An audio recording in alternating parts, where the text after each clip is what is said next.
Alhamdulillahi Rabbil Alamin,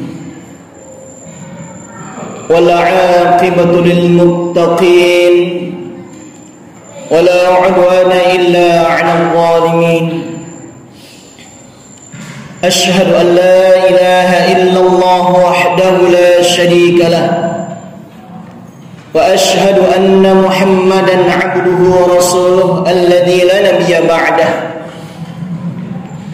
Allahumma salli wa sallim wa barik ala sayyidina Muhammad wa ala ali sayyidina Muhammad.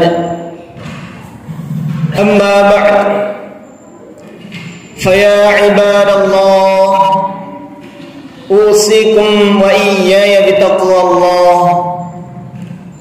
Ittaqullah faqad fazal muttaqun.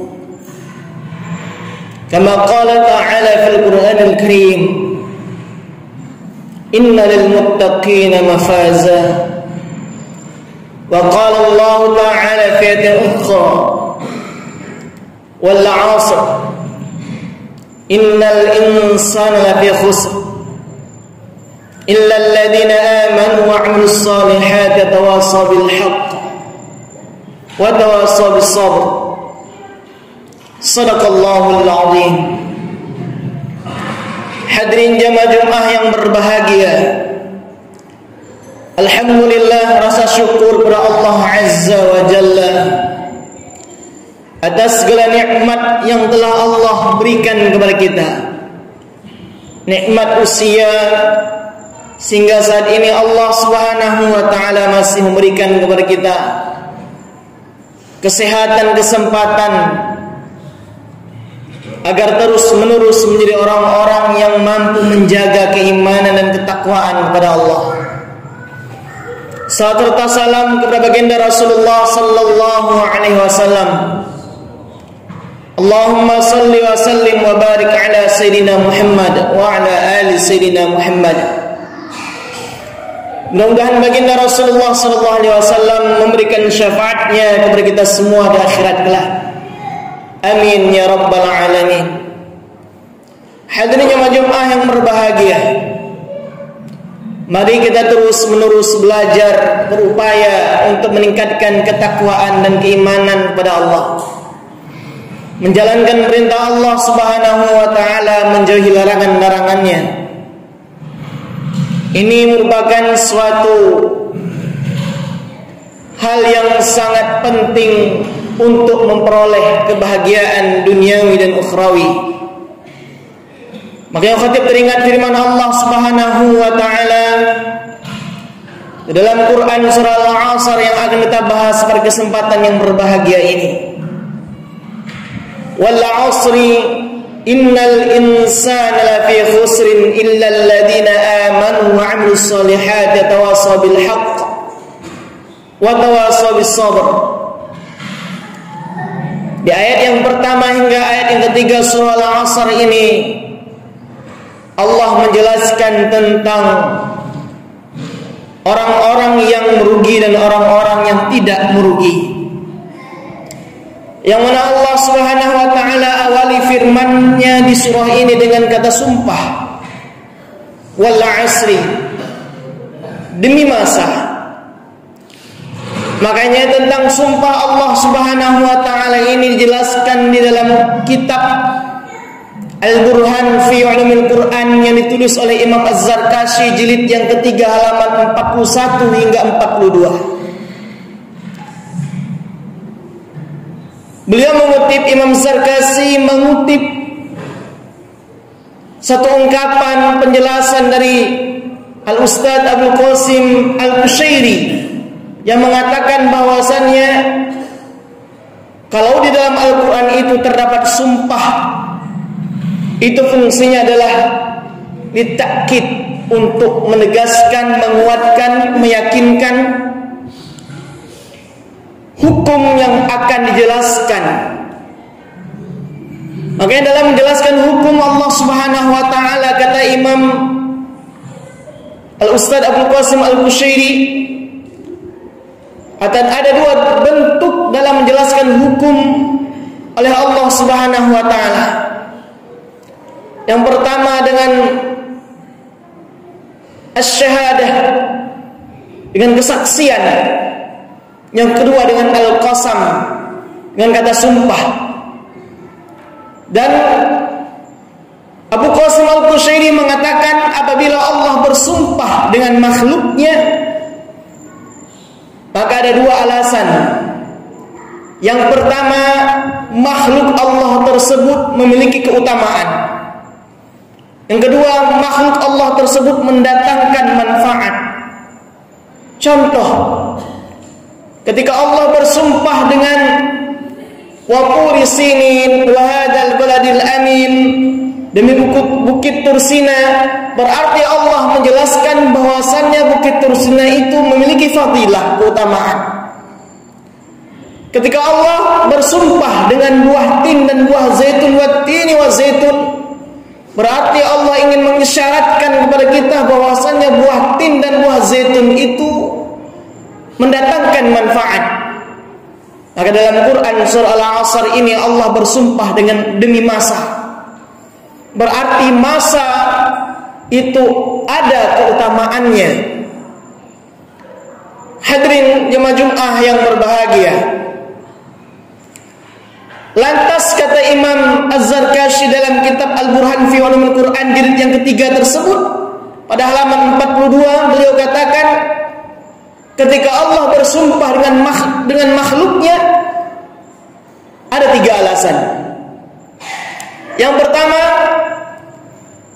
sebenarnya ketika Allah sebutkan wal asri wal fajri wal laili wat tini waz zaitun dan ayat-ayat sumpah lainnya, ada kata yang dibuang di situ. Dalam istilah ilmu nahu ada mudhof yang tidak disebutkan di ayat tersebut. Mudhof itu adalah kata Rabb, kata Tuhan. Ketika Allah berfirman wal asri, maksudnya adalah wa rabbil asri, demi Tuhan yang memiliki masa. Ketika Allah berfirman wal fajri, maksudnya adalah wa rabbil fajri, demi Tuhan yang menguasai, yang memiliki waktu subuh dan sebagainya. Ini penjelasan ulama yang pertama. Yang kedua, disebutkan annal araba tu'azzimu hadhihi al-asya'. Orang Arab biasanya mengagungkan sesuatu yang Allah jadikan sumpah di dalam Al-Qur'an. Maka Allah bersumpah dengan sesuatu itu agar orang Arab pada masa itu mudah untuk menerima, mengetahui firman Al-Quran yang diturunkan kepada mereka. Hadirin jemaah yang berbahagia. Kemudian yang ketiga, seseorang kalau bersumpah biasanya ia bersumpah dengan sesuatu yang dia anggap mulia dan yang anggap agung. Maka Allah Subhanahu wa ta'ala tidak memiliki sesuatu yang lebih agung daripada zatnya sendiri. Tidak ada sesuatu yang lebih besar, lebih mulia, lebih agung ketimbang zatnya sendiri. Maka Allah terkadang bersumpah dengan zatnya, terkadang Allah bersumpah dengan makhluknya, dengan ciptaannya. Bukan berarti ciptaan makhluknya tersebut lebih mulia, lebih agung dari dia. Namun maksudnya apa? Allah ingin menjelaskan kepada kita hadirin jemaah yang berbahagia, bahwasanya segala sesuatu yang Allah jadikan sumpah di dalam Al-Quran itu, Allah lah yang menciptakan, Allah lah yang mengadakan, Allah lah yang menjadikan masa Bukit Tursina, buah tin, buah zaitun, waktu fajar, malam, siang, duha, matahari, bulan, semuanya Allah yang menciptakan. Hadirin jemaah yang berbahagia. Maka ketika kita membaca Al-Quran sambil kita merenungi ayat-ayat suci Al-Quran, terutama surah Al-Asr ini, kata Imam Syafi'i, barang siapa yang membaca surah Al-Asr sambil mentadabburinya, lawasi'atuhum, maka mereka yang membaca surah Al-Asr tersebut akan dilapangkan oleh surah Al-Asr dadanya. Hadirin Jumat yang berbahagia, makanya para sahabat ketika mereka saling berjumpa, mereka mengakhiri perjumpaan mereka dengan membaca surah Al-Asr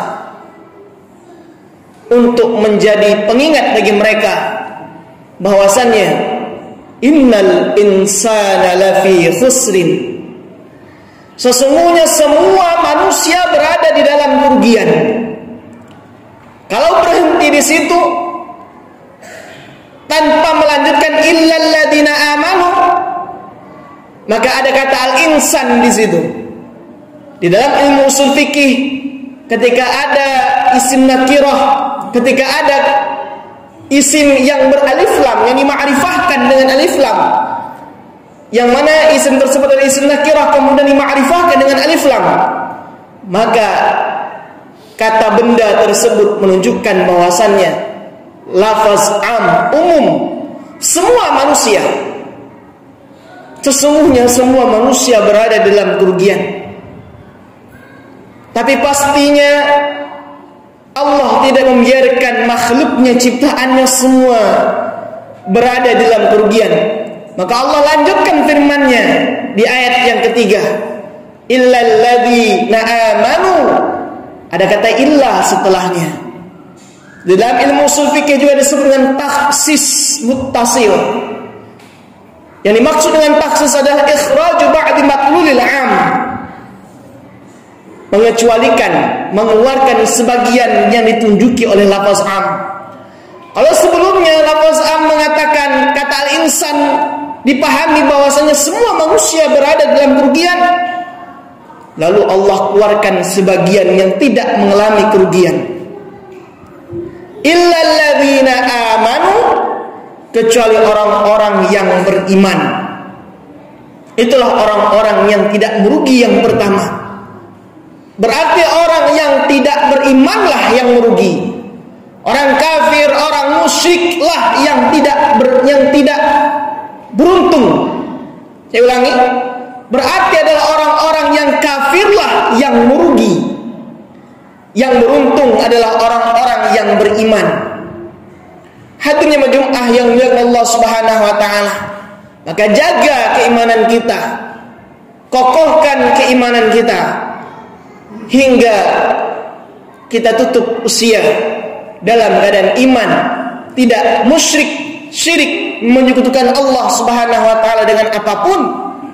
Maka masjid yang kita cintai ini mengadakan pengajian setiap hari Minggu subuh. Salah satu kajiannya adalah tauhid. Maka kita wajib menghadiri pengajian tersebut, karena ilmu yang dikaji adalah salah satu ilmu fardhu ain. Ada tiga ilmu yang merupakan wajib ain kita tuntut: fikih, tauhid, serta tasawuf. Hadirin jemaah yang berbahagia. Kemudian siapa lagi yang beruntung, yang tidak merugi, yang dikecualikan oleh Allah Subhanahu wa taala dari golongan orang-orang yang merugi? Wa 'amilus shalihat, dan orang-orang yang melakukan amal salih. Orang-orang yang melakukan berbagai macam amal salih, dia tidak puas dengan keimanan saja. Hatinya beriman, namun seluruh anggota tubuhnya dia manfaatkan untuk perbuatan yang baik, memantik ridha Allah Subhanahu wa taala, bukan memantik murka Allah Subhanahu wa taala. Maka mereka yang mengaku dirinya beriman, maka dia akan melakukan amal salih yang wajib maupun yang sunnah, agar dia tidak termasuk golongan orang-orang yang merugi. Karena orang-orang yang merugi adalah mereka yang tak mau menggerakkan anggota tubuhnya untuk melakukan amal-amalan salih, terutama ibadah salat 5 waktu.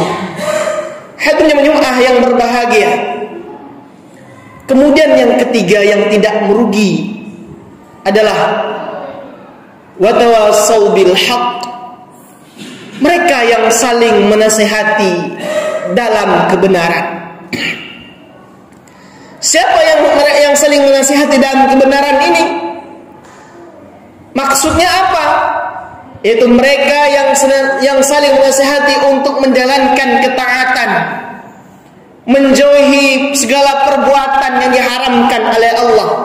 Inilah maksud wa tawasau bil haqqi yang dijelaskan oleh Imam Abu Fida Ismail bin Katsir dalam kitab tafsir Al-Qur'anil Azimnya. Maka inilah salah satu tugas khatib untuk mengajak diri pribadi khatib khususnya, umumnya kita semua yang hadir di sini, untuk saling menasehati, menjalankan ketaatan, menjauhi larangan-larangan Allah Subhanahu wa taala. Wa tawasau bis sabr, dan saling menasehati untuk melakukan kesabaran ketika dilanda musibah, kata Imam Ibnu Katsir. Ketika menerima ketentuan takdir Allah yang tak sesuai dengan yang kita inginkan, maka kita sabar menerimanya. Maka kita harus saling menasehati. Ketika saudara kita sedang ditimpa musibah, kita sampaikan kata-kata sabar kepadanya, agar jangan sampai dia meratapi atas nasib yang dia terima. Ketika seseorang ditimpa musibah, hendaklah dia sabar, karena Allah Subhanahu wa taala sendiri memastikan, innallaha ma'as sabirin, sesungguhnya Allah bersama orang-orang yang sabar. Hadirin Jumat yang berbahagia, maka yang pertama orang-orang yang beruntung tadi adalah mereka yang beriman. Yang kedua adalah mereka yang beramal solih. Yang ketiga adalah mereka yang tidak egois memikirkan dirinya sendiri. Ia akan saling mengajak berbuat kebaikan, menjauhi keburukan, saling menasehati, melakukan ketaatan, menjauhi segala perkara yang diharamkan oleh Allah Subhanahu wa taala. Dia tak hanya mampu menyampaikan, tapi dia juga mampu untuk mengamalkan. Maka inilah tugas kita bersama. Tidak hanya tugas ustaz, khatib, kiai, tengku, tapi tugas kita bersama. Tidak mesti pandai berbicara di atas mimbar ini, tapi hanya sebatas mengajak. Itulah kita, umat yang terbaik. Ukhrijat linnasi ta'muruna bil ma'ruf wa tanhauna 'anil munkar. Kita dikeluarkan oleh Allah untuk saling mengajak berbuat kebaikan, mencegah berbuat kemungkaran. Kemudian selanjutnya orang yang beruntung itu yang tidak merugi adalah mereka yang saling menasihati dalam kesabaran. Kalau kita sedang ditimpa masalah, sedang dirundung musibah, maka kembalikanlah kepada Allah. Inna lillahi wa inna ilaihi raji'un. Semua yang kita miliki, bahkan dari ujung rambut sampai ujung kuku kita, semuanya itu adalah milik Allah Subhanahu wa ta'ala. Maka tidak ada yang kita miliki di atas dunia ini. Semuanya, jiwa raga kita milik Allah. Ketika kita kehilangan apa yang kita anggap adalah milik kita, maka sesungguhnya itu bukan milik kita. Maka pasrahkan, ikhlaskan kepada Allah Subhanahu wa ta'ala. Kembalikan kepada Allah. Jangan pernah merasa kita memiliki segalanya atas dunia ini. Kalaupun kita memiliki harta benda, seseorang yang kaya raya, semua itu adalah milik Allah, titipan Allah, wadi'ah dari Allah, agar kita mampu untuk menjaga dan memanfaatkannya. Dengan cara itulah yang akan menolong kita nanti di akhirat. Tapi kalau sebaliknya, ketika kita menganggap semua yang kita peroleh adalah milik kita, maka kita berat untuk memberikannya kepada orang yang membutuhkan, memanfaatkannya ke tempat yang sebaik-baiknya. Maka kita tidak akan mendapatkan keberuntungan nantinya di akhirat.